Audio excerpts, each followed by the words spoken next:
When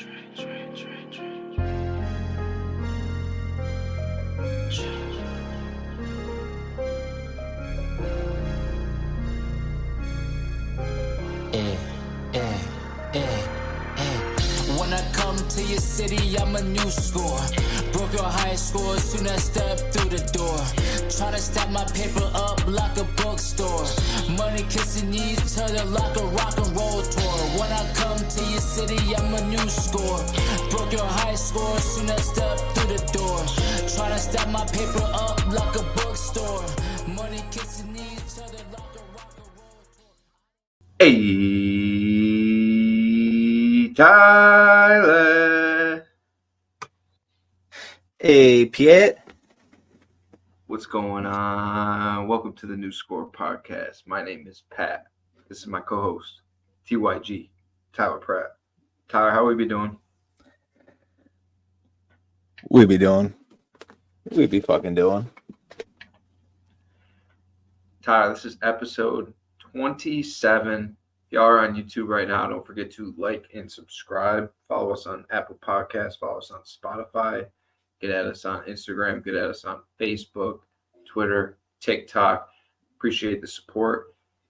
Tyler, we've got NBA and NHL playoffs starting off. I mean, this is a beautiful time of year, and we're going to talk about it tonight. We got our NBA and NHL playoff preview.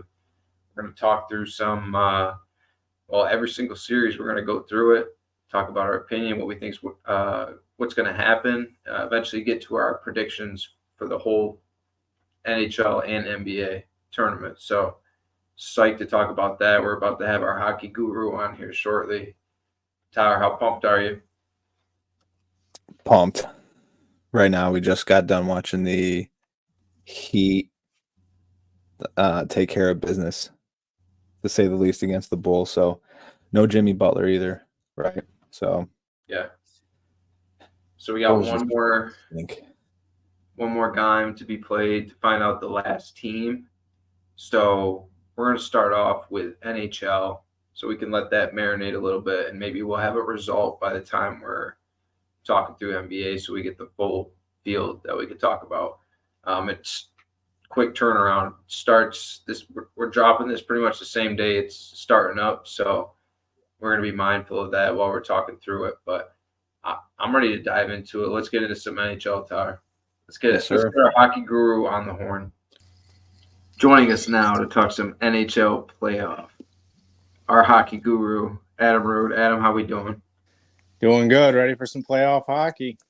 Hey, man, we're pumped. We're pumped to get after it.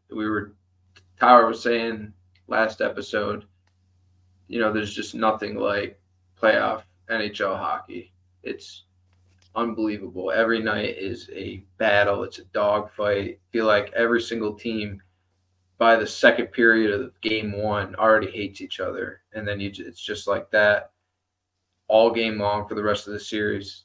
It's unbelievable. Hockey playoffs are the best. So we're pumped to talk about it. Pumped to have you. Let's get into it. Do you want to start on the east or the west side? Shit, man. I mean, I don't know. Take your pick. Honestly, I think compared to past years, I think the matchups this year, all around, it's going to be the most exciting playoffs we've seen in a while. I mean, with the exception of a few first-round matchups, it's going to be insane. So you tell me where to start, and we'll just go from there. East side. So, East side. Do you want to mention you got your bandwagon in Dallas Stars this playoff run? I'm sure Tyler's pumped to see that. I'm not bandwagoning them. I'm just saying they're the wagon. All right, I'm betting on Dallas. Okay, understood. Well, we will get into some predictions, what we think is going to happen through these playoffs.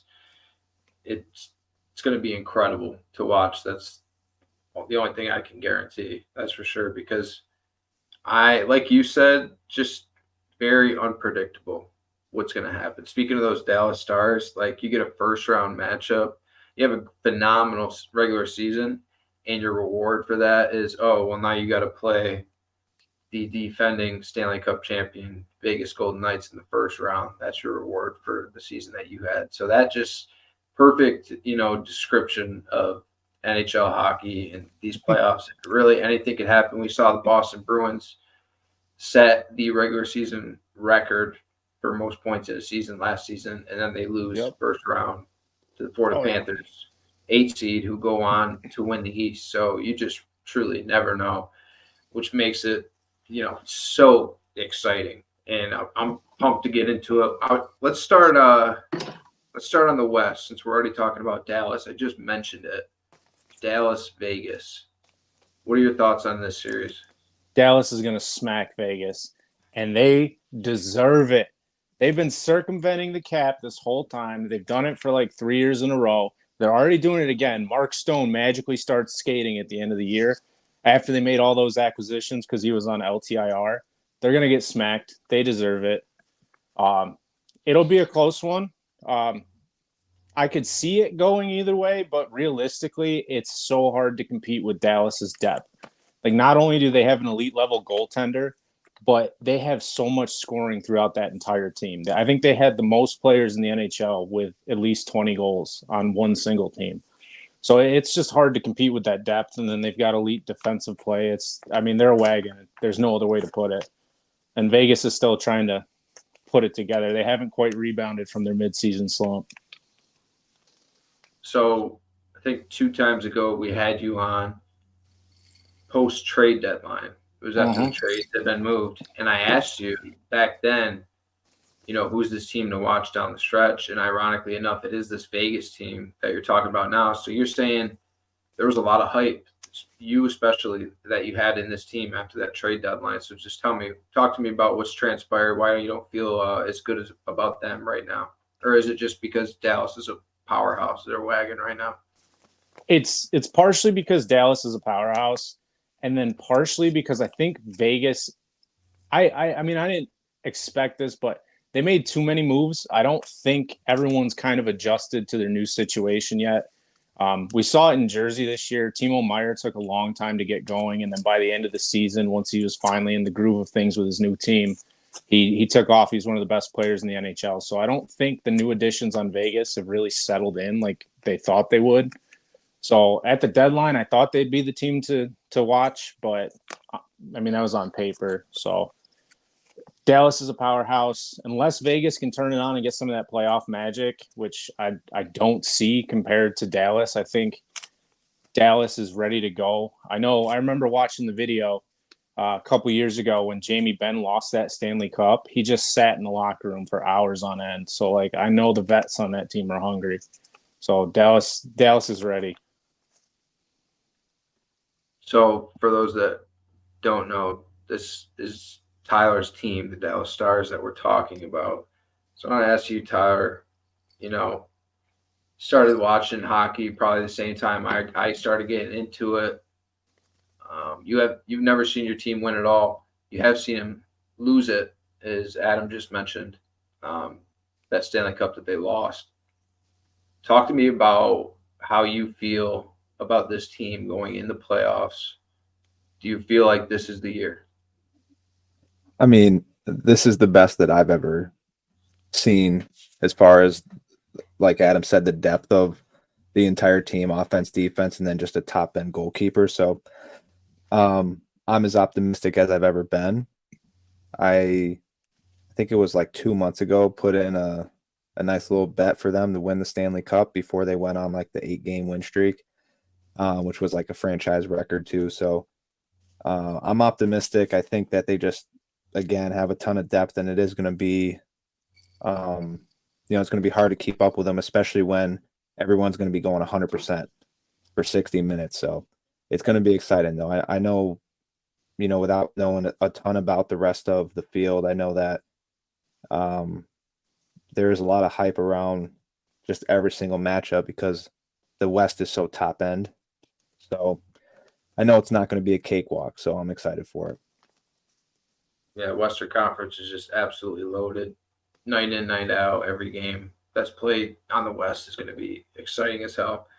So let's kind of, while we're going through these, we'll give our prediction as we're going through, and then we'll cap it off in the end with progressing through the rest of the bracket. But so right now, we're all on board Dallas Stars over Vegas. Yep. Yes, sir. In 7. Right. It's gonna go the distance. Wouldn't expect any less, especially if Stone comes back and Stone looks good. It could get it real interesting. Moving on to the next matchup, talking about the Winnipeg Jets and the Colorado Avalanche. So you got Oh yes. Oh MVP man. candidate Nathan McKinnon going against who you've called the best goalie in the league right now in Hellebuck from Winnipeg. So this is a great matchup. Tell me what you think about this and who's going to come out on top, the high-powered Colorado Avalanche or this great goalie? Oh man. Yeah. you picked this one next. I could talk for hours about this one. This one I have no clue. It's so tough. I struggle to bet against teams that are on a streak. And I believe Winnipeg's on an 8-game win streak right now. They're just firing on all cylinders. So usually I don't expect them to continue that going into the playoffs, but it's hard to bet against them. So not only is Hellebuck good, but I was looking at the numbers when they played Jersey a couple times this year. Their backup goalie is pretty elite too. He just doesn't get that much playing time because Hellebuck's a workhorse. And similar to Dallas, Winnipeg is loaded with depth. But on the counter side of that, you have McKinnon, Rantanen, Makar. They're all elite skaters. They're all playmakers. Goaltending's above average, but closer to the average side of things. The area it gets tricky in, Colorado was unbeatable at home this year. They barely lost. But on the road, they're a completely mediocre team. So the key to winning this series is going to be Winnipeg has to steal a game at home, well, away against Colorado. That's going to be the biggest key if Winnipeg wants to win this. For Colorado, they got to figure out a way to win on the road. But if I had to pick, I'm gonna say probably Colorado. I just took a look because I was curious at Winnipeg's odds right now. They're sitting at plus 1,400 to win the Stanley Cup. Maybe not a terrible bet, plus 1,400. We've seen goalies get hot before and make a run. So that's something to think about if anybody out there is listening about team futures. And I want to dive into that after we go through this first round and ask you about perhaps a team future that is kind of under the radar right now, but that holds some really good value. So you got the Colorado Avalanche. Tyler, what's your pick? Colorado. Give me McKinnon all day.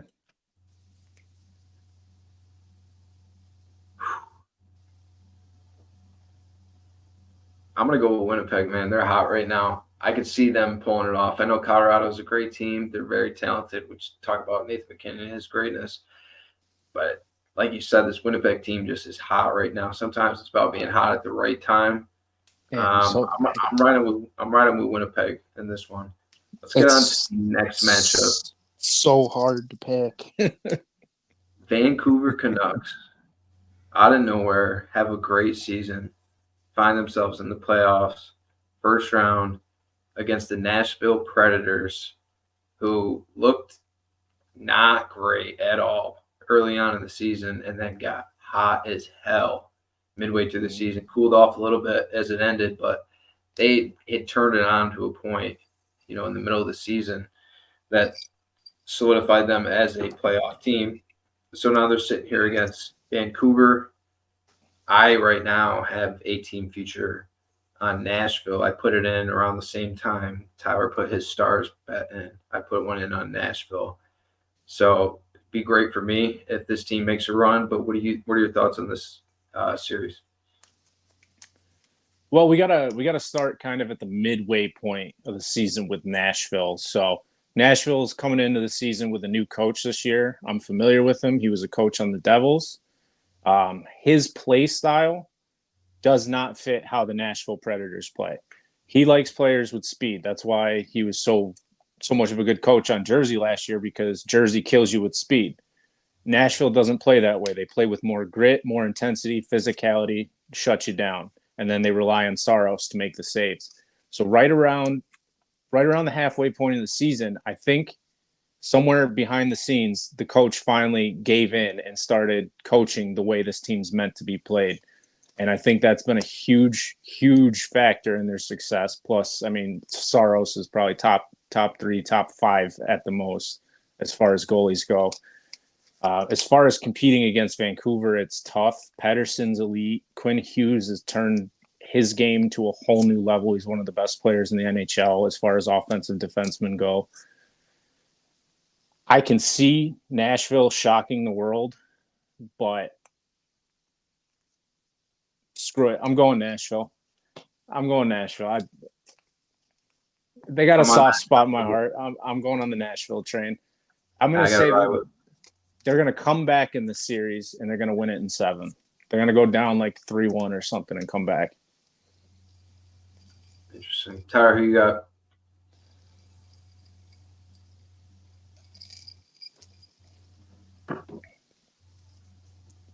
Sorry, a little technical difficulty there.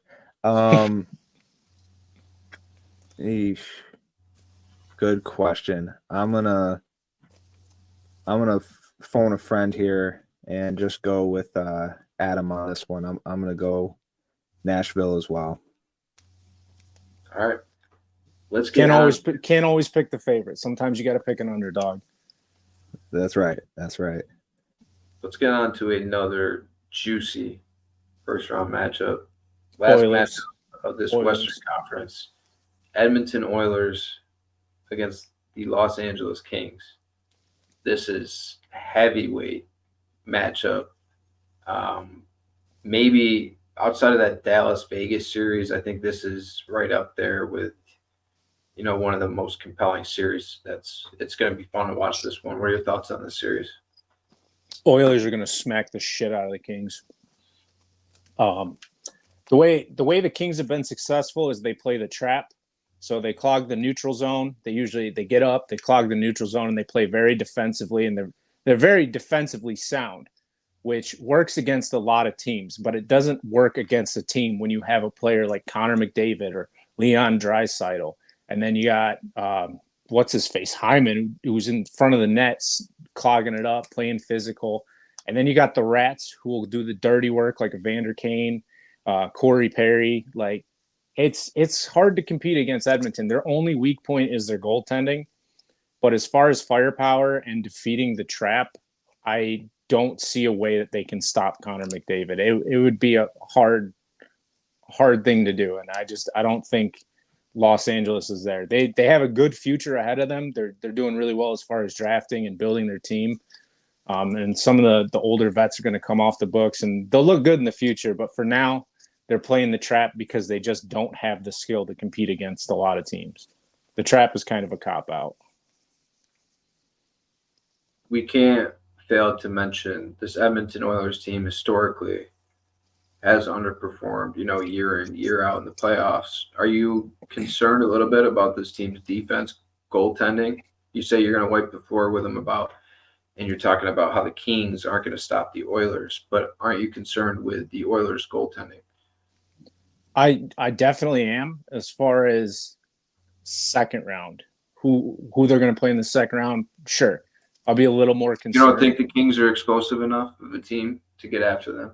Not offensively. They're not explosive enough. They're too slow offensively. Kopitar has lost a step. Byfield's not all that great. I mean, he's good in front of the net, but as far as getting the puck off McDavid's stick, it's going to be tough. And then you can't forget last year, Draisaitl, in the limited amount of games he had in the playoffs because they choked again, he went off. I think leading up to the Stanley Cup, he was like the top point scorer in the playoffs, and other teams have played an extra round after him. Like that's how good Draisaitl was doing on this.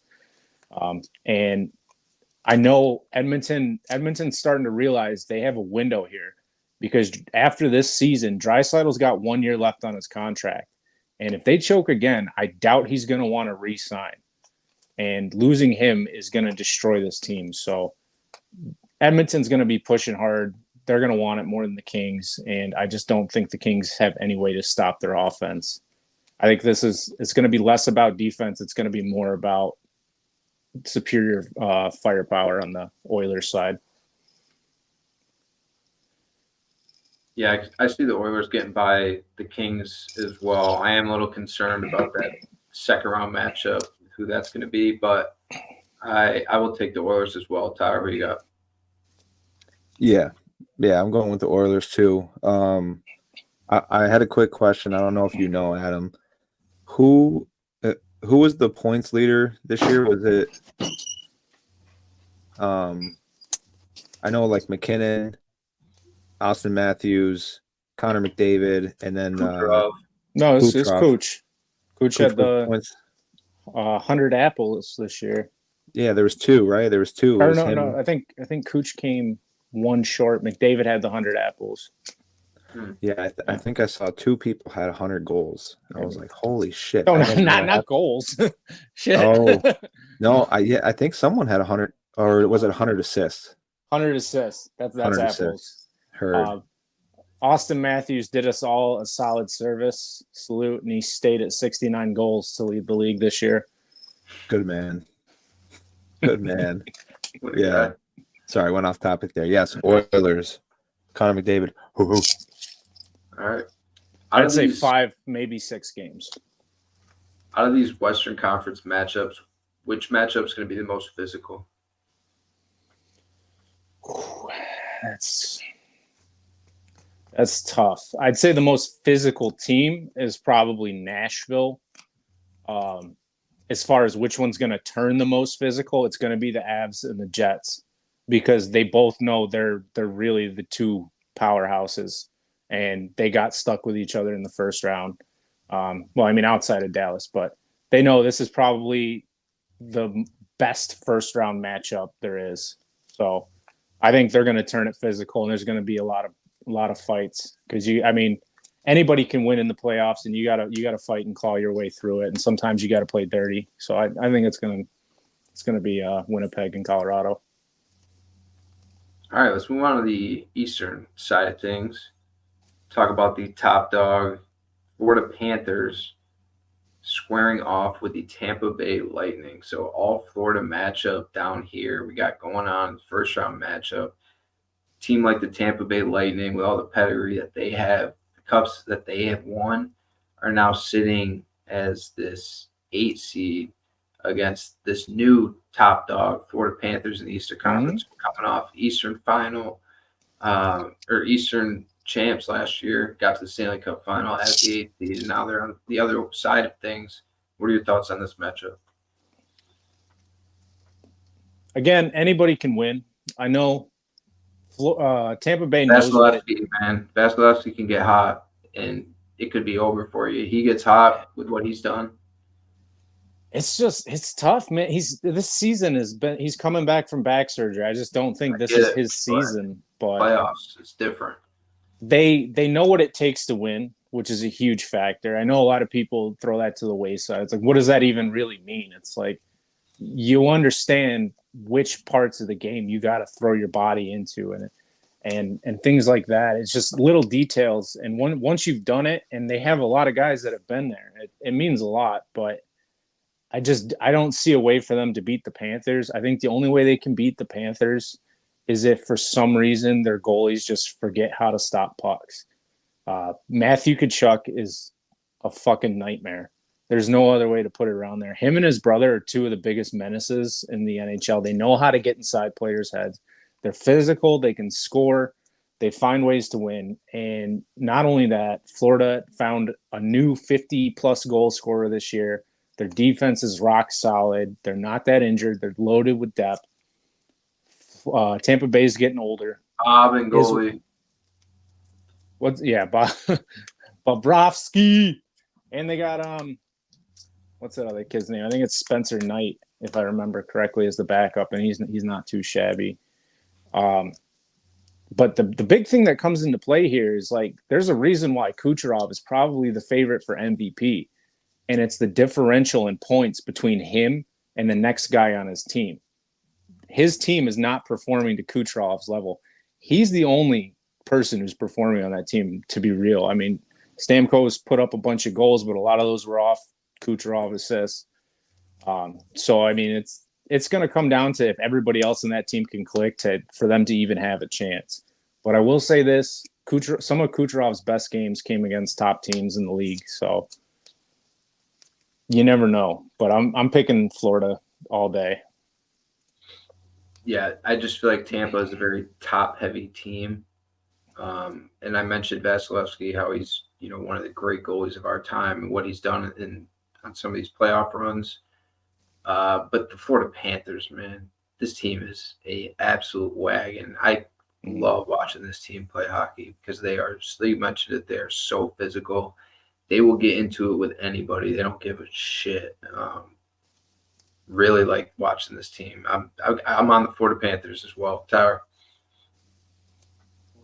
From being the upset team to the favorites.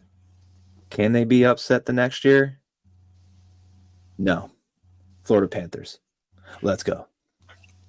You want to talk about physicality? Kachuk fought his own damn brother, man. Like they'll fight anybody, man, and that's a huge thing. If you can get inside people's heads, you can change the whole complexion of a game. So it's hard to beat them. That's wild. Yeah, that family is just different. Please don't go to the matchup I think you're going to go to next. Don't do it. Save that one for last. Okay, I will. Let's get on to the New York Rangers going against a team that just snuck their way right into the playoffs somehow. The Washington Capitals, who are huge underdogs going into this series because, like I said, they just barely scraped by. It was pretty stacked up in the Eastern Conference wildcard race that last week of the season. Yeah. A lot of teams in it, and they come out on top. Going against the New York Rangers, who we've talked a lot about in the past on this podcast. And I know you don't love having to talk about them as a Devils fan, but tell me, are the Rangers just going to run through the Capitals in this series? Easily. There's no way to put it. I think the Capitals have like a negative 38 goal differential. They're not a good team. I've been an Ovechkin fanboy my entire life, and I was openly rooting against the Capitals to get in the playoffs. I don't need to see another Ovechkin playoff run. I think his career's done at this point. He just needs to hit that goal record, and we're good. Crosby fought till the end very valiantly. He deserved it. Towards the end there, though, those last two games Detroit had, fucking insane. That was like the greatest. We're fighting for our lives to get in. That was playoff hockey before playoff hockey. It was amazing. Like they do the same thing back-to-back games, and then on the second night they score with like 5.5 seconds left.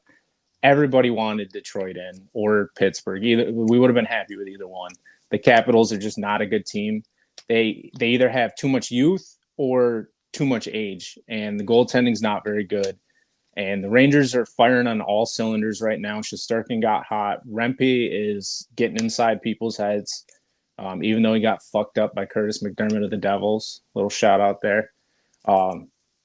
They're a good team. It is what it is. Unless one of their big pieces gets hurt. Like if Panarin goes down, that whole team goes down. But as far as the first round goes, it's a pretty easy. It might as well be a bye against the Capitals. Consensus? We're all on the Rangers for this one? Yeah, I actually would like to put a blue face on a Rempe Ovechkin fight, a little Duke out. The old captain. Rempe would smoke Ovechkin. I know Ovechkin's a big boy, but he's too old now. Yeah, I'd like to see it. Caught up in that. I'd like to see it. Let's put a bet on it. And if we see that, he's just playing to get that record at this point. He's not going to stir it up with Rempe, I don't think. No, probably not.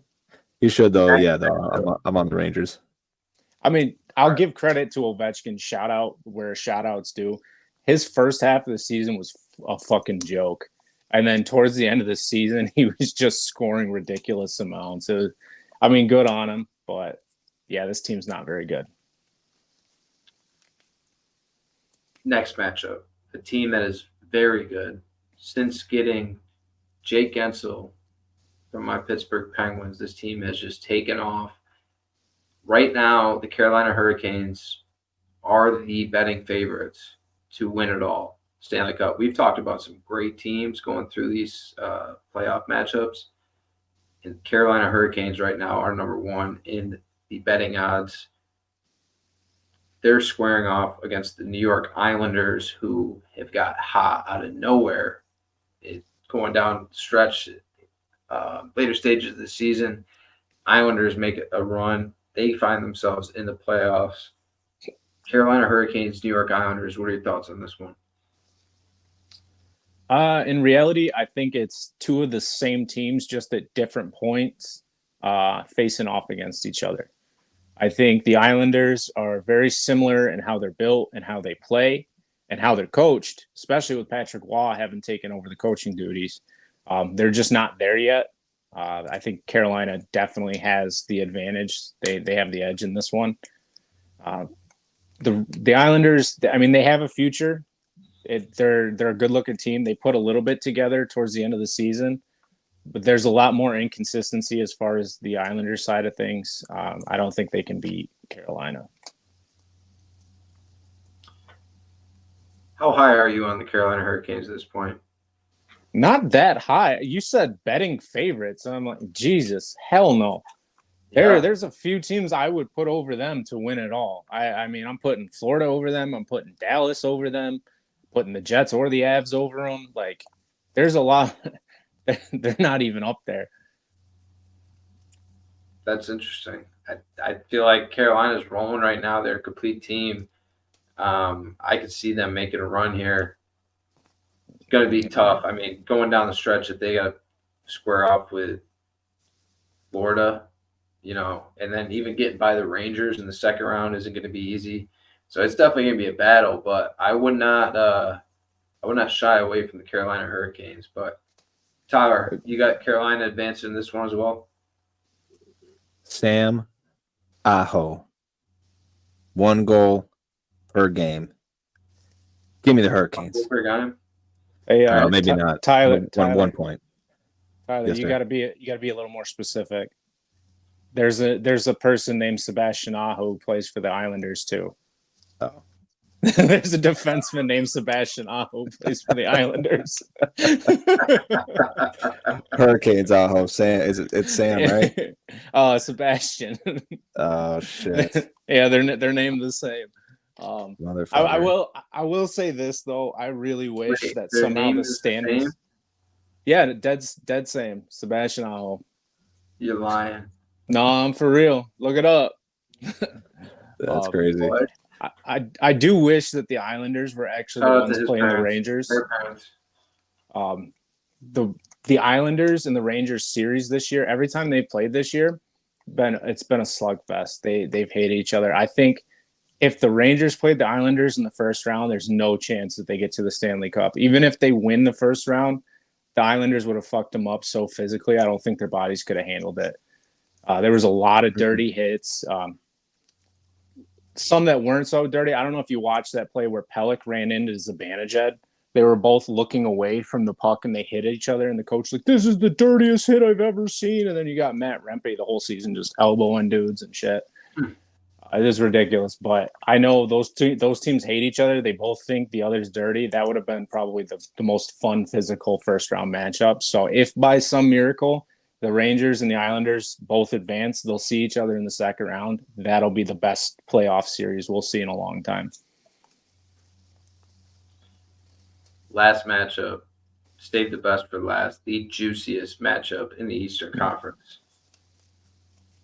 Yes. Greatest rivalry in hockey history, perhaps the Boston Bruins, Toronto Maple Leafs, round 1 matchup. Talk to me.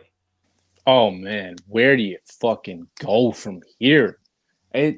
There's no answer to this. It's like Matthews is on a hot streak, but they always suck in the playoffs. The Bruins don't match up offensively, but they have the best goalie tandem in the entire NHL. They have, as far as 1A, 1B goes, they're both all-star level starters. Who do you pick? I don't know. Are the Leafs going to keep choking? Is this going to be a running theme? I know Marner never shows up in the playoffs. Is Matthews going to have to carry everyone? I know the Leafs have loaded up a little bit, but like I'm at a loss for words. I don't know. Every time I think the Leafs are going to do something, they never do. I mean, they finally won a first round, but this one, I don't know, man. It's tough. It's tough. I think I might have to hear some of your guys' insights before I make a pick. I need some help here. Dude, You don't want to hear me. I was looking at these matchups, and I tell you what, there's two particularly that were just complete toss-ups to me, and that was the Winnipeg-Colorado matchup, and then now this Boston-Toronto matchup. I could see it going both ways. Toronto, we've talked about how great of a team that they are, the great players that they have, but they always choke in the playoffs. And then on the other side of things, Boston Bruins, who just been a dominant force these last couple of years. Like they just keep finding ways to be a great team, losing guys, and it doesn't matter. Guys step up the next year. And it's just kind of like a new regime, a new form of a regime in Boston, but it's excellent. And they're a great team again. Like you said, the goalie play, the defense that they play, the defense that they're going to be a real physical team. Can Toronto match their physicality? I wonder that when I'm thinking about this series. Tyler, you got anything? No, I just know that Toronto usually chokes. Boston choked last year, but I think Toronto's more likely to choke. But I mean, I don't know. Them losing against the Bruins wouldn't be really choking if they lost to them in this series. But I'm going Bruins. Tell that to Toronto fans, see what happens. I mean, dude, you think American fans are nuts about sports? When Vancouver lost the Stanley Cup, they burned their city down. Like, it's a different animal up there. It's crazy. That's all they know. Yeah, you're not kidding. Fuck. Shit. I'm on the Bruins as well. While you're thinking about who you're going to pick, maybe this will help you lean one way or the other.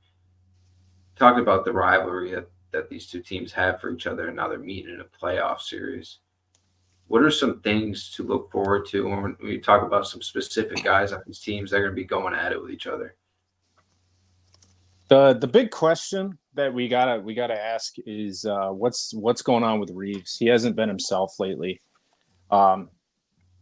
He used to be the physical guy. He'd get in people's heads. He'd fuck them up when the time was necessary. But he's just been a shell of himself. He did okay against Rempe, but he didn't really do much outside of that this year. Brad Marchand is still Brad Marchand. He's the biggest rat in hockey. He gets in your heads and he scores. It's just he's gonna mess with their heads. Now that I'm on this random thought process, now I think about it, the Toronto home games are so damn expensive. It's become like a corporate world over there. Like they're not even really hockey fans. They just go. Most of the Toronto hockey fans, I've seen this, especially at the Sabres games, they're more of an active and lively crowd. They're more of a home crowd at Sabres games than they are at actual Toronto Maple Leafs games in Toronto. So I think as far as home ice advantage goes when they're playing in Toronto, I think that's going to be a huge detriment. Are the actual fans going to get inside the building, or are they just going to be the typical rich people who can actually afford the tickets because they're so overpriced? They're like Super Bowl tickets, and it's the first round. So I don't know. That might help Boston in their favor. Plus, there's a mounting pressure on this core four in Toronto. And I know they're all feeling the heat because if something doesn't happen this year, one of them's bound to get sent off. We all on board, Boston Bruins? Fuck. No, I'm picking Toronto. All right. I'm picking Toronto. I got it. Nice. It's tough. I think this is more of a in my heart decision. Which one do I like more? Because it's such a toss up. So I like Toronto a little bit more. So question is this the most enticing matchup out of all these matchups we've covered? Is there one that you're a little jazzed up more about? Definitely more excited to watch Winnipeg and Colorado. this is the one that I'm just most like, I don't know what's going to happen, and I'm willing to watch it to see what does. So it could go either way. We don't know.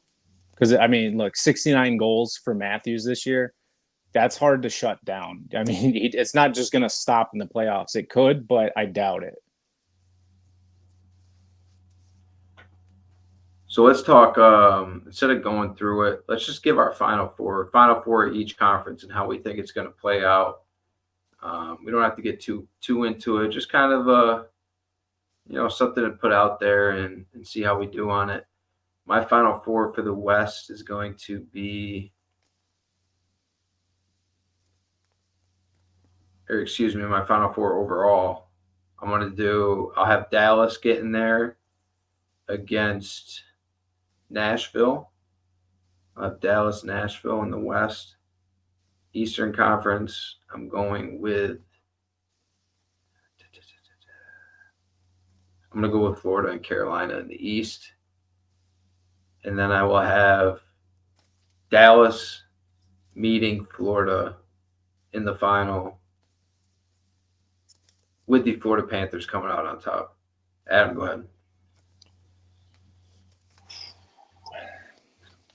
Florida's going to the Final Four for sure. I'll just leave that there.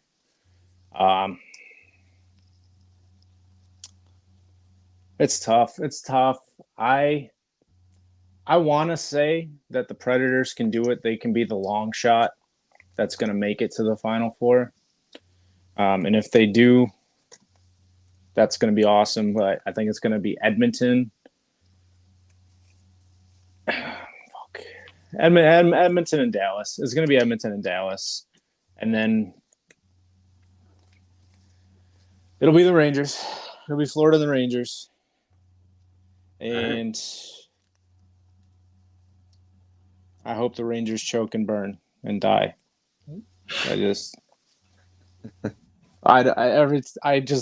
gotta stop doing this because I keep talking them up in these freaking podcasts and they keep getting better and better every time. You know what? The Capitals are taking it all this year. That's my prediction. Yeah. Capitals are going. Rangers are out in the first round. Yep. All right. Well, we're all putting in a bet. All three of us. We're going in. Capitals, Stanley Cup Finals. Oh, I mean, they're the long shot. They're the long shot. My West, on the one side I got the same as Adam. I'm going Dallas, Edmonton. And then on the other side, I'm going to go Boston, Carolina. Ooh. And then I'll go Dallas, Boston. Okay. For a final. It's going to be the same. Match. NBA, NHL, Dallas, Boston. Wow. Parlay that up. Dallas winning. Dallas winning. Luka's going to get that ring. I sure hope so. That'd be a dream come true. Adam, appreciate you coming on. Just to clarify, who'd you have winning it all? Dallas. Okay. Got it. Let's go. I got one last question for you, kind of outside the box question. Tyler and I were talking about this the other day, and I just wanted to get your thoughts. We've talked about teams getting hot, making a run. What is the most absurd run that you can think of that a team made down the stretch to win a Stanley Cup? Los Angeles, 2012 against the Devils. It wasn't so much the insane stretch that they had to get into the playoffs. It's the fact that they started as the last seed to get in the playoffs, went down 3-0, and then went on to just dominate the rest of the playoffs. I think they're the only team to come back from down 3, and then they go into the Stanley Cup and they smacked my fucking Devils into oblivion. That I forgot about that team. The one that came to mind for me was that St. Louis Blues team. That was really bad throughout the year and then just came out of nowhere, got hot down the stretch, grinded their way into the playoffs and eventually go on and win the whole damn thing. So that was one that came to mind to me Tyler, you got anything? Finish this puppy off. Go Stars. Go Stars. All right, so there you have it. That's Adam and Tyler's pick to win it all. Dallas Stars. I have the Dallas Stars losing to the Florida Panthers in the final. But boys, we're juiced up for some NHL playoffs. Excited about some hockey. Adam, how about we have you on? Once we get to these conference finals, let's have you on and talk about what's happened and what we think down the stretch once we get to that Final Four that we just predicted. But appreciate you coming on and enjoy all this hockey, man. Hell yeah. Let's go. Thanks, Rudy. Yes, sir. Once again, want to thank Adam, our hockey guru, for hopping on with us, talking some NHL playoffs. Can't wait to get after it and watch some hockey this weekend. Let's move on, though, to the other league, the association. We're going to talk about some NBA playoffs. Tyler, I know you're pumped about to get through this. Right now, as we are speaking, there's one final play-in game going on, Kings-Warriors. For the last team to get in the Western Conference, winner will play the OKC Thunder in the first round. So while that's going on right now, let's switch our attention to the Eastern Conference. Talking about this first matchup, the one-seeded Boston Celtics, who've been an absolute powerhouse wagon, heavy favorites. A lot of people think they're just going to run through this Eastern Conference. Not a lot of people that I've heard talking about the NBA in any capacity has this team losing before the NBA Finals, if at all. They've just, with the additions of Porzingis and Drew Holiday this offseason, this team has really taken off. And they're a wagon, and they're facing off against the 8 seed Miami Heat, who shocked the world last year, getting to the playoffs and beating this. So they were the ones who beat the Celtics, right? Yeah. Right. So it's a rematch. The Heat have not looked great, but then again, every year it's like this. It's kind of clunky throughout the regular season. They're just not a consistent, very good team. But Spoelstra's an amazing coach, and he just keeps willing this team to the playoffs. Tyler, you think we could be seeing 4-0 sweep here, or maybe 5 games? What are your thoughts on this series? Yeah, I was going to say, I think it's going to go 5 games at the absolute most 6. I mean, if Jimmy Butler's fully healthy, because with how things went last year and how physical, the Heat can be with Bam and Butler, you just stick Butler on Tatum, Bam on Porzingis. I can see the Heat getting a game, maybe 2, but yeah, Boston is just too good, too deep. They'll get through in 5 or 6. All right, next matchup, 4-5 matchup, Cleveland Cavaliers and the Orlando Magic. Cleveland Cavs have looked like a really good team. And then other times they've not looked, really. So I don't know. They've just played at different tiers, in my opinion, this season. They were sitting at the 2 seed, I remember, around the trade deadline episode that we went through. We were talking about just surprises. And this Cleveland Cavs team is a team that I mentioned. At that point, they were sitting at the 2 seed. Everything was going well, but the problem with the Cavs this year has been they can't get all these guys healthy at the same time. It's just been constant, different assortments of lineups for the Cavs this year. It's just nobody's ever been on the same page. So we haven't really seen them at their full potential. I'm not too familiar with where their health is at as a complete team. Maybe you have a little more insight on that. But talking about the Magic on the other side of things, this is a team that you mentioned that you loved out of this Eastern Conference. Young team, but they're really coming along. Banchero has been phenomenal. He's really taken off to be a young superstar in this league. Is this team ready to win a playoff matchup against the Cleveland Cavs and Donovan Mitchell? What are your thoughts on this one? Yeah, as far as the health goes, for the most part, other than some kind of like bottom bench players for the Cavs, talking like maybe like your ninth or 10th guy, maybe even 11th off the bench, those are hurt. But for the most part, they're 1 through 8 is healthy. So we're going to get to see, 2 healthy teams pretty much just go at it here. My head says Cleveland, but my heart says Orlando. And obviously our boy Weed is a huge Orlando fan. Pachano, big Orlando fan. Orlando Magic. So I'm going with Orlando. I want to see Orlando, Boston in the second round.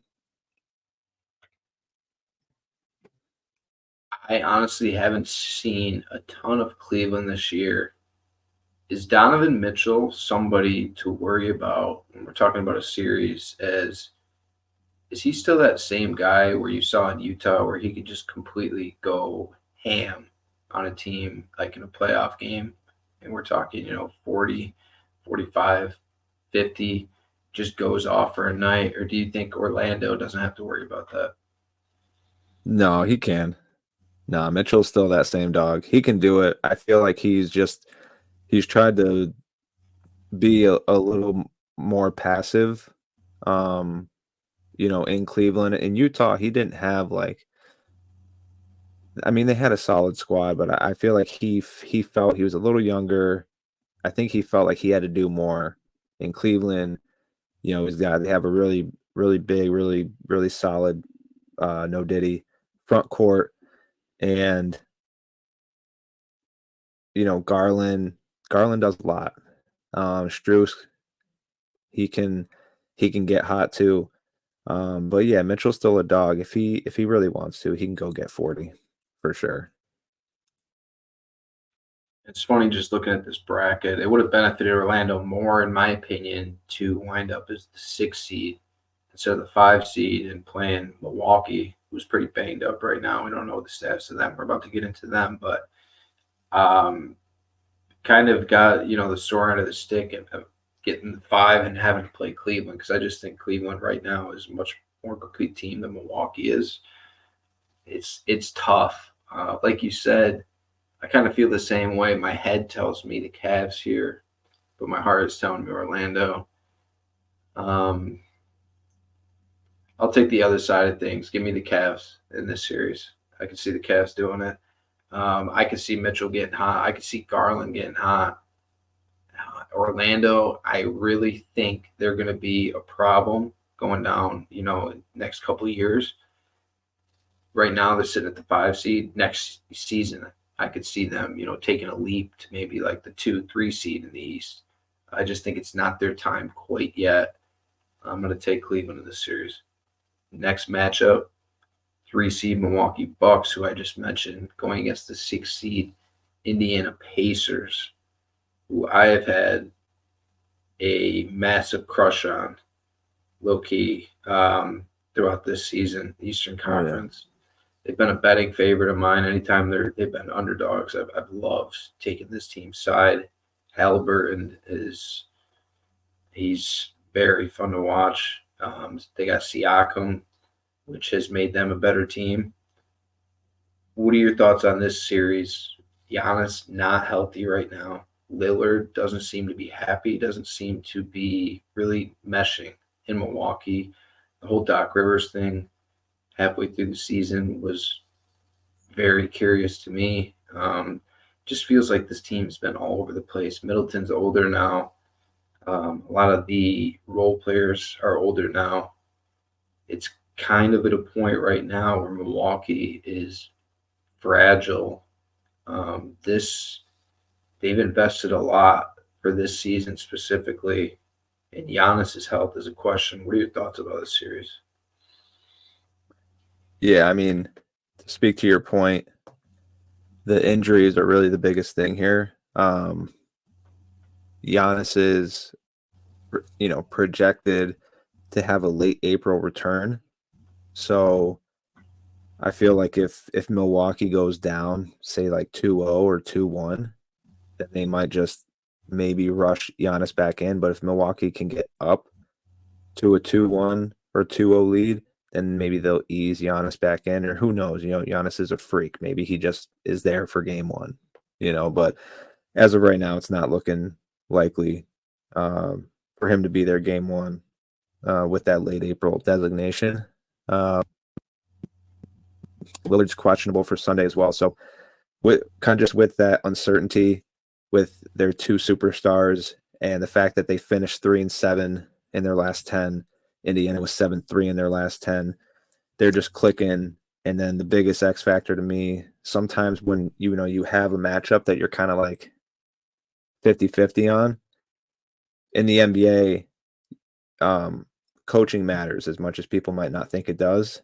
Coaching definitely matters, and I'll take Carlisle over Doc any day of the week. So I actually do feel good about Indiana in this series. But again, if everyone does come back healthy, due to the fact that Giannis is a freak, and you got him and Lillard on the same team with Middleton healthy, like they can compete with anybody, really. But yeah, give me Indiana.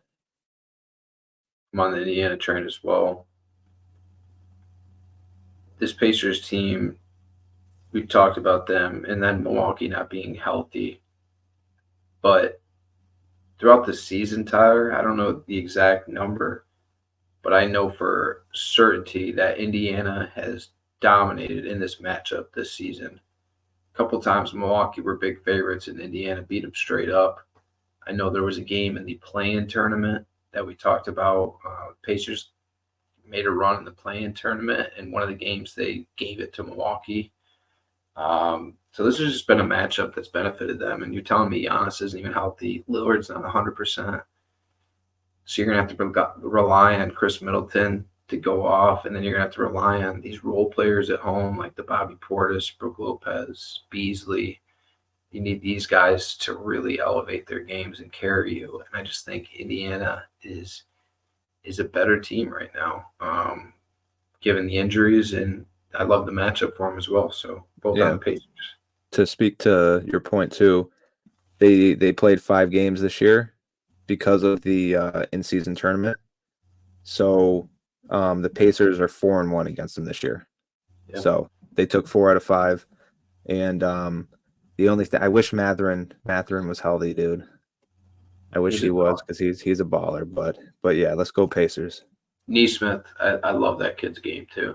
He's been a fun surprise for that team. Former Celtic. Yep. All right, last matchup of the Eastern Conference. The 2 seed New York Knicks going against the 7 seed Joel Embiid, Philadelphia 76ers. Getting in as a 7 seed because obviously Embiid missed all that time, but they still find a way to get in the playoffs. And here comes their guy. They beat Miami to put them at the 7 seed. I think you said right now they're the 3rd betting favorite in the Eastern Conference, so they're not being seen as a 7 seed at all. It's just been, if you're a Knicks fan in this situation, you just have to be like, man, this is our luck, bro. Like the season that we put together, they trade for OG, their team takes off, then Randall gets hurt. And Randall's out, he's not coming back. So that's strike 1. You find that out. Then you work your ass off, you end up getting the 2 seed, you play all these guys going down the stretch, and you solidify your spot as the 2 seed. But now you have to face Joel Embiid and the Philadelphia 76ers, who, I mean, we've talked about maybe as a team to bet on to win the Eastern Conference as a whole. So do you see Embiid right now? What do you think Embiid is healthy?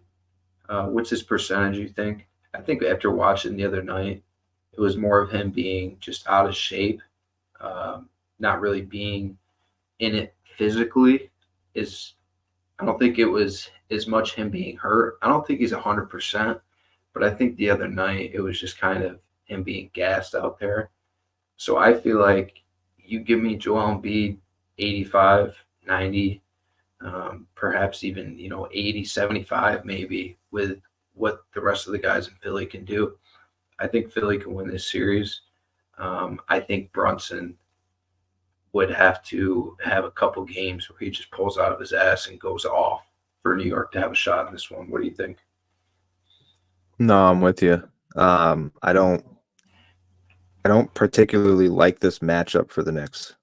I mean, even with Mitchell Robinson healthy, I just don't see anybody stopping Embiid. And in that game, Embiid was, like you said, he just seemed like fatigued and just not all the way there. And, maybe that plays a factor down the road for them. But no Randall for the Knicks. He's out for the season. Mitchell Robinson, just recently came back from his basically season-long injury. And just the depth that the Sixers have, I don't know who's going to guard Maxey because people forget about him. They just think Embiid. It's just all Embiid, but like, dude, Maxey's a dog. He can put up 30 or 40 if he really wanted to. And then we talked about Oubre being kind of one of the more underrated role players kind of in the league. And then Batum, he just had like his best game of the year, but that was it wasn't like Batum But he healed. But he healed even, you know what I mean? Like Batum didn't just like, he did kind of go, I think he went like 6 of 10 for 3 or something like that, but it was because of Spoelstra's game plan, with the double Embiid, get the ball out of his hands.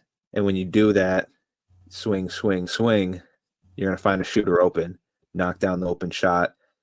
You can win ball games. So as long as Philly can do that, the Knicks are going to be physical though, especially at those games in New York. That those crowds are going to be, they're going to be hype. So I'm actually excited. I think this is going to be probably the most interesting matchup to me in the East is this Knicks Sixers. But I am on the Sixers in this one. I think they pull the upset. A few more things to mention. I'm glad you brought up the matchup because when talking about this matchup of the Knicks Sixers, I mentioned Embiid, he's likely not going to be 100%, and physically he's not going to be all there. But do you know who led the league in most dribbles this season? No. You'd think maybe Luka, but who led the league by a large margin, most dribbles this season, was Jalen Brunson. This New York Knicks team plays old school, slow basketball, and that completely favors the Philadelphia 76ers. So you're telling me Embiid is not going up and down the floor all game long? He can, preserve that energy, and it's going to be a lot of just half-court sets. I think that completely benefits the 76ers. So I'm glad you brought that up to remind me of that point. And then another thing, I don't want to forget about this guy, Paul Reed, how this guy's come along, progression. Philly can feel good. Like, they can feel decent about, hey, man, maybe Embiid needs to sit out for, 5-6 minutes here. Give him some time on the bench. You could feel good about, if I'm the Sixers, I feel good enough about putting Paul Reed in the game with what he's shown this season in his time. And that's one thing about like these injuries sometimes actually benefits teams going down into the playoff runs because you got these extra guys that you can put out there and you trust them because they've shown that they can do it. But we're both on the Sixers. That's it for the East. Moving on to the West. Do me a favor, look up an update on that Kings-Warriors game. I will start with the 2-7 matchup of the Denver Nuggets and Los Angeles Lakers.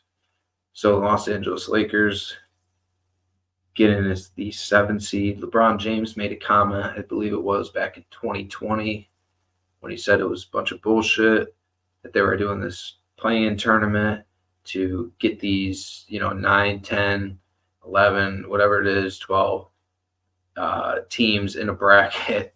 I don't think it's 12, but you know what I mean. Play-in tournament to give them a chance to make the playoffs.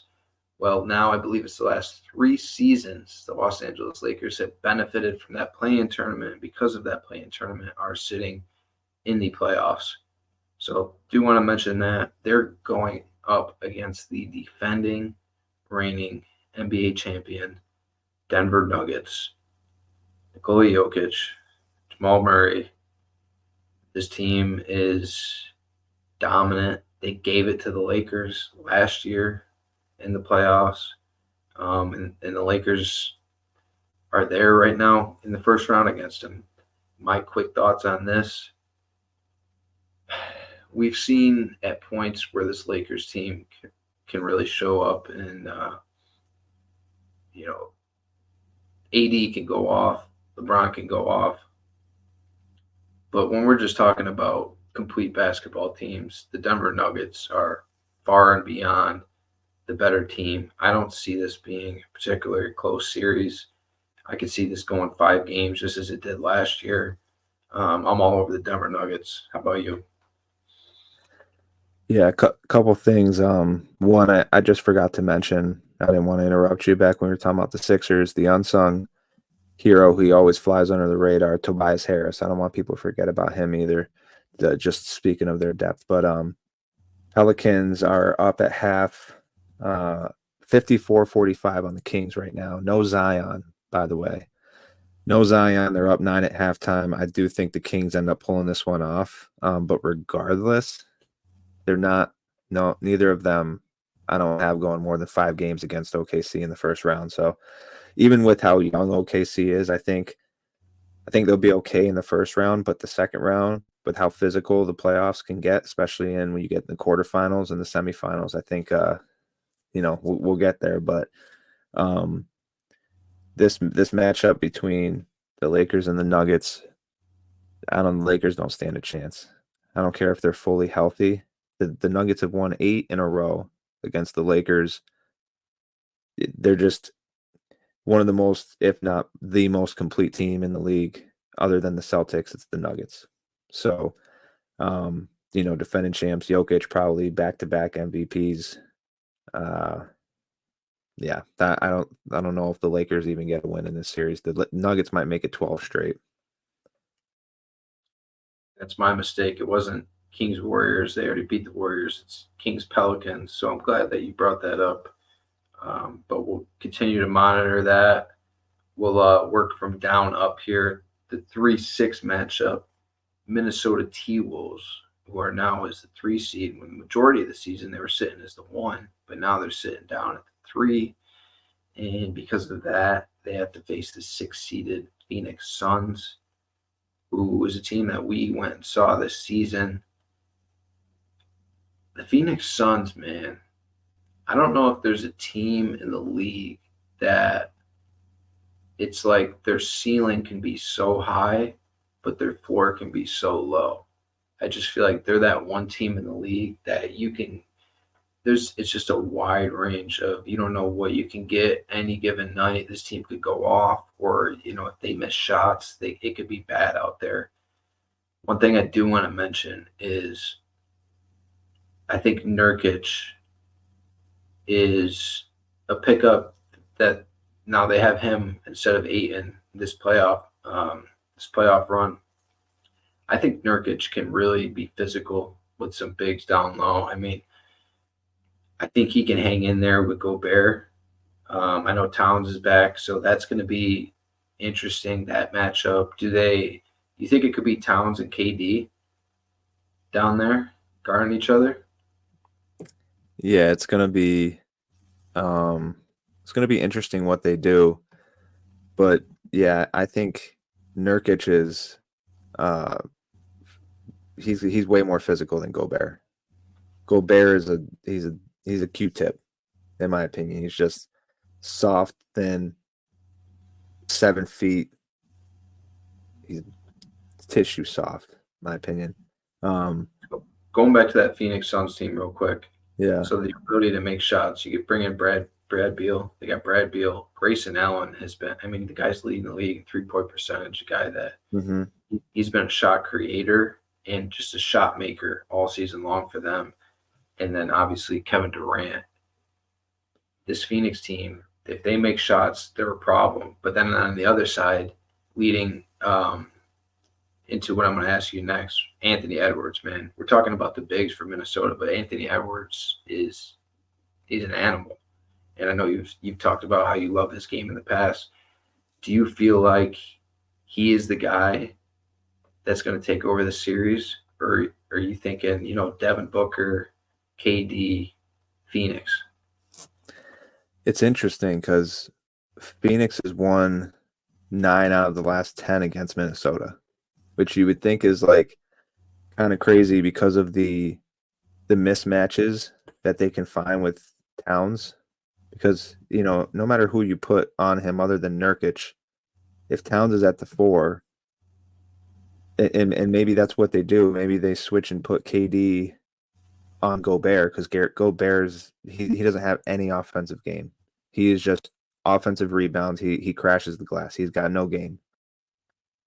He's not skilled in the paint. So they can get away with putting KD on him, and they'll put Nurkic on Towns, and just give him a little help more towards the perimeter. But then I can see if Anthony Towns starts to get hot from 3, I can see them switching and putting KD out there to get more up in his face. But yeah, no, and I talked about it too. Remember I was talking about Minnesota, and I was just like, I don't know what it is about them, but I'm just waiting for them to fall off. Yeah, same. This might be it right here. I thought it might have happened in the regular season, but this might be it right here, especially, they just happen to get matched up with the Suns, who again have won 9 out of the last 10 against them. The Suns might take this one, which is so crazy because I feel like I've been on so many upsets. You know what I mean? Like in the East, I was on the 6 and the 7 seed there. And I'm kind of on the Suns in this one. I think the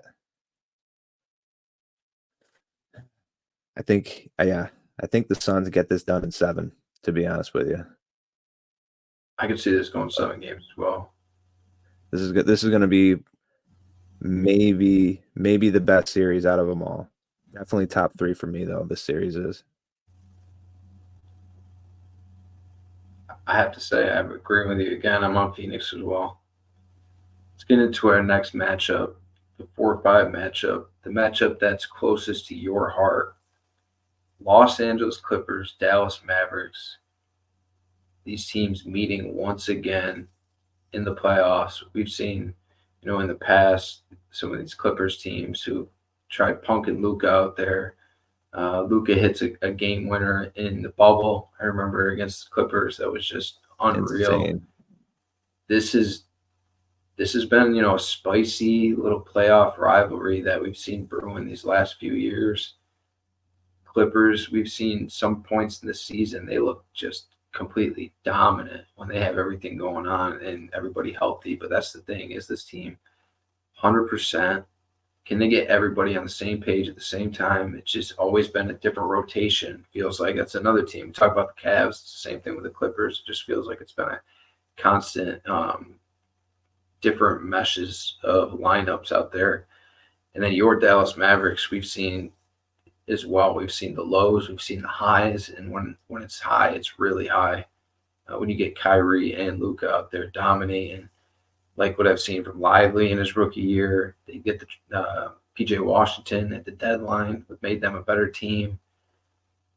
What are your thoughts on your chances in this series? I like them a lot, to be honest with you. I think that the Clippers are a really good team. Don't get me wrong. But there's a couple things that factor in here. The biggest factor is Kawhi and his health. Right now, with that knee injury, I think his chances of playing Game 1 are slim to none. It's almost comparable with Giannis as far as like a timeline of when to expect him to come back, but I'm not super optimistic. And even if he does come back, like he's going to be banged up too. And Kawhi's a game changer. He's a series changer. If he's healthy, he can carry a team. we've seen him do it. Toronto. We saw him actually take a team to the finals. But this is going to be one of those matchups I said, one of the top 3 matchups for me. This one, along with that Suns Timberwolves matchup, this might be the best, not non-biased opinion. Dallas, the last 2 games, they just benched everybody, and kind of like they already secured the 5 seed at that point. So aside from those last 2 games of the regular season, they won 14 out of the last 16. So it's like they're hot. They're hot. They're hitting on all cylinders. Kyrie, under the radar, I think he might have had a 50-40-90 season, which is, for those who don't know, 50% from the field overall is great. 40% from 3 is great. 90% from the line. Typically, when you have a 50-40-90 season, you're usually somewhere in the MVP discussion. And you pair him with Luka Doncic, who just won the scoring title, and obviously everyone knows how good Luka is. So they got better at the trade deadline to get those defensive pieces. They're healthy-ish, at least for the most part. Josh Green came back. Derek Lively, that's the question mark. He might miss game 1, maybe game 2, which is kind of big because that means they're going to have to play a little more Maxey and a little more Dwight Powell shouldn't get a minute in the playoffs. Let me just put that out there. I saw that he got cut. It was an April Fool's joke. You know how excited I was? I was actually a little excited. And I was like, dude, they cut Dwight Powell? Fucking finally. And then I realized I watched the game like the next day and he was playing. I was like, oh my God, it was an April Fool's joke. Oh man. And that's how funny it is. There was an April Fool's joke about Dwight Powell being cut because he shouldn't get a minute. No discredit to him. He hustles. He has a great IQ. He's just not that good. So if Lively was playing, him and Gafford sharing those minutes at the 5 is huge. But either way, I think this is a series. If Kawhi doesn't miss the majority of the series, I think this one can go 7 as well. But of course, I am on my Dallas Mavs. Let's go Mavs. Let's go Mavs. Let's go Mavs. Let's go, Mavs. Let's go Mavs. I'm glad you brought up Gafford because, Guy, I forgot to mention, another dude that they got under the radar at the deadline has just been a monster for them. And he was a missing piece indeed. They've really taken off since that acquisition. And then obviously PJ Washington as well. Can't forget about just the constant struggles throughout the career of James Harden in the playoffs as well. James Harden, Russell Westbrook, we know what these guys have been superstars throughout the NBA, but in the playoffs have not been particularly efficient for those 2 guys, and they're getting older as well.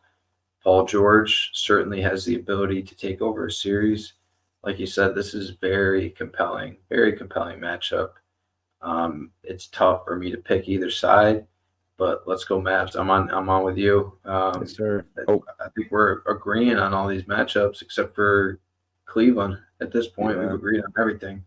So Yeah. Go ahead. I was gonna say I forgot to point out that what makes this a little more. What do we do? Tyler, bases loaded, bottom of the 9th. We just walked in a run. Let's go. Tie at 1-1. Is that Devin Williams on the mound? No, he's very wild. He hit Herrera when he was pinch hitting, and now he just walked the guy to make it 1-1. Let's fucking go. Let's fucking go for the 8,000 fans who are in attendance in St. Louis. Hell yeah. But the one thing that I forgot to mention when I was talking about certain factors for this matchup is that these 2 teams, Dallas and LA, have not played since December 20th. So it's been 4 months since they've played each other, which is very interesting. So that's what makes this a little more intriguing, because sometimes you can see, okay, they played, once or twice in the last month or 2. You get a glimpse of that, but they haven't played each other since the acquisitions. That the Mavs got at the trade deadline, and so it's going to be interesting. But I just wanted to point that out. Sorry. Let's go Cardinals. Good. Final matchup. Goldie's up right now. Final matchup. Oklahoma City Thunder, team that I talked about halfway through the season. I've just become a closet OKC fan. Love SGA. Love that young core with Chet, Jalen Williams. Love that dude.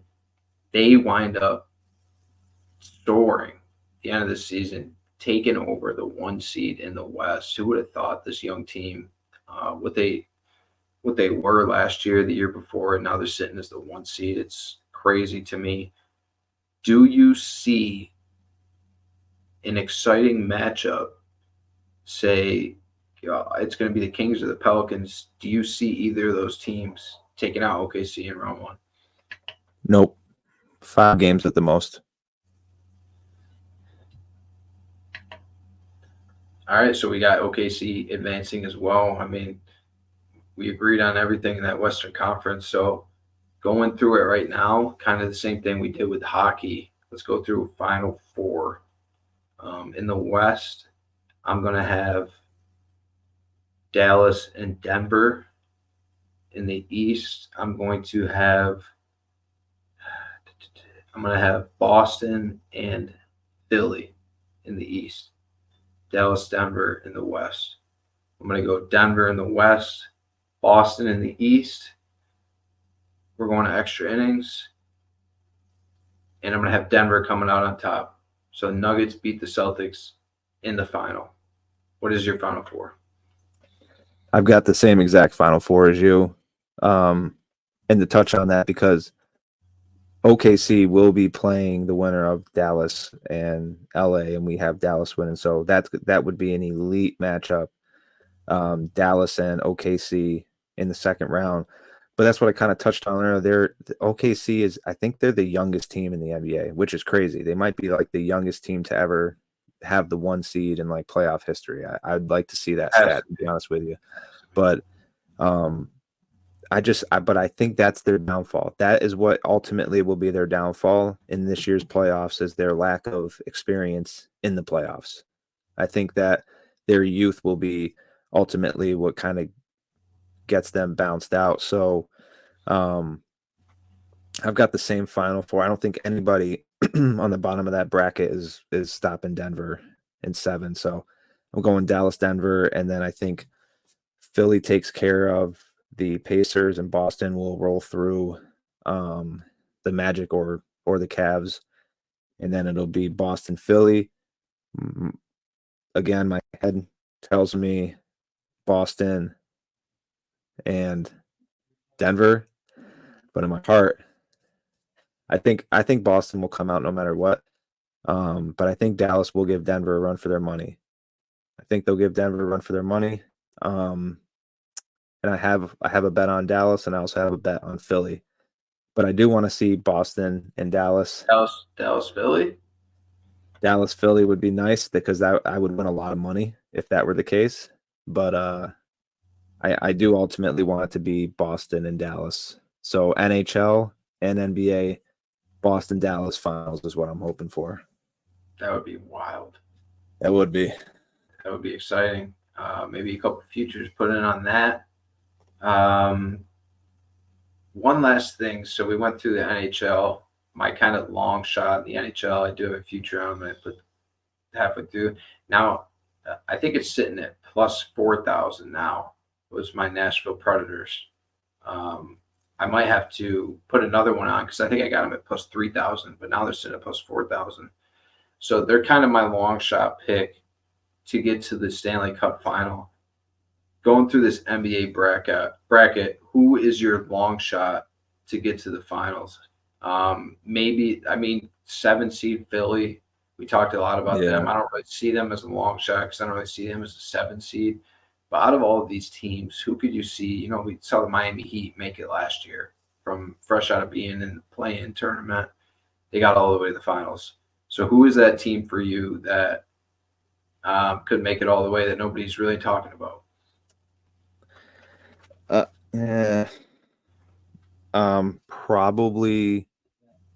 Probably the Suns. I think just because of their offensive capability, with Beal, Booker, and Durant, and they can get a little physical with Nurkic and some of the other guys they got. So they would be the long shot. You know, I for a moment I thought about the Lakers just because of LeBron and AD, but LeBron can't. I just don't know at what 38 or is he 39? You know, I don't know that he can carry them through Denver. Like maybe if it wasn't Denver, maybe, but I don't know. I can't trust AD and LeBron at this point to carry that team. They just don't have enough. You know, they don't have enough depth. So I think Phoenix would be the long shot. All right, there you have it. So Tyler's got Dallas and Dallas winning it all. I got the Florida Panthers and the Denver Nuggets winning it all. But that Not is biased. our NBA and NHL playoff preview, playoff predictions.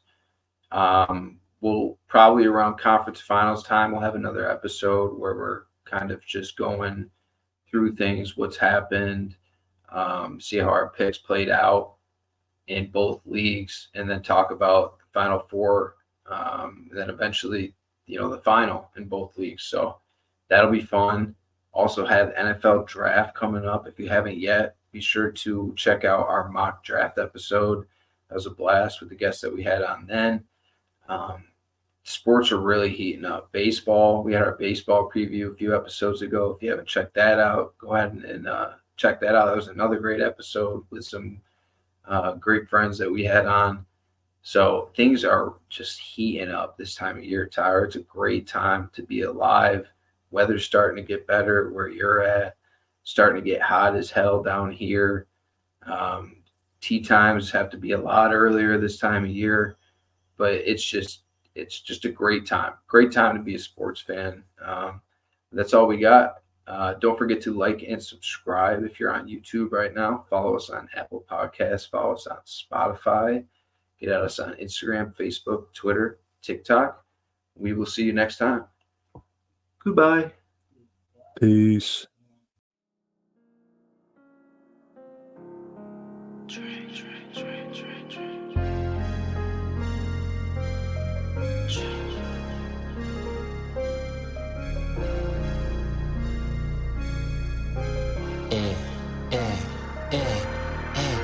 When I come to your city, I'm a new score. Broke your high score soon as I step through the door. Tryna stack my paper up like a bookstore. Money kissing each other like a rock and roll tour. When I come to your city, I'm a new score. Broke your high score soon as I step through the door. Tryna stack my paper up